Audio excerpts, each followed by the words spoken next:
Travel in Singapore was great just before lockdown. How do we know? Well, me and my wife were actually out there a week before the lockdown barriers came down.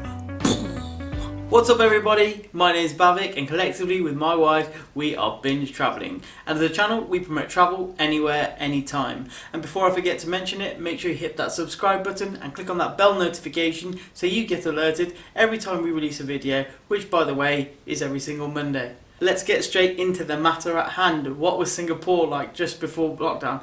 I've got to say it was actually a dream for me and my wife. In terms of striking a perfect balance between not being too overcrowded but not being a ghost town, it hit our specifications right on the mark. And actually access to all the popular tourist attractions was incredible. We literally cannot wait to go back there when we're allowed to. When we arrived at Singapore as well, we've got to just say, let's touch on the safety measures that they took, because that's probably what you're thinking about. Literally, as soon as we landed in Singapore, as we got off the aeroplane, not only is everybody kind of temperature checked through this big thing as you're coming out the airport, when you get to your hotel that you stay in, you're temperature checked there as well, which is actually quite reassuring that you haven't got anything or caught anything on the plane. Although it can be dormant for a little while, it does make you feel a bit better. Okay, and then when it comes to actually going to all the attractions, I mean, and when we say going to an attraction, we literally went to every single attraction, which we'll go through in a moment. You are temperature checked. There is an abundance of hand sanitizer available as well, so you do feel safe generally when you're going around. Actually, we felt so good there. We had no idea how badly the pandemic was kicking off in the UK. We had family members ringing us up asking if we were safe and we were okay. We didn't understand how bad the hysteria was around here. Where I work in central London, everything was crazy. The R rating, as it's known, was going up. In Singapore at the time it was going down, so we definitely took we made a good decision going out there, which just goes to show going against the grain sometimes can be a great decision.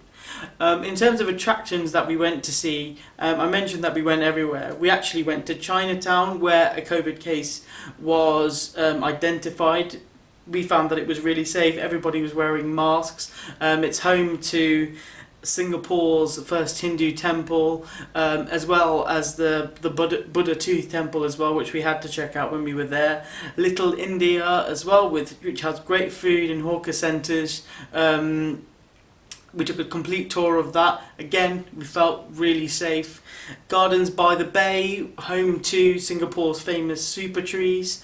We were lucky enough and fortunate enough to witness the Pavarotti music that plays every evening.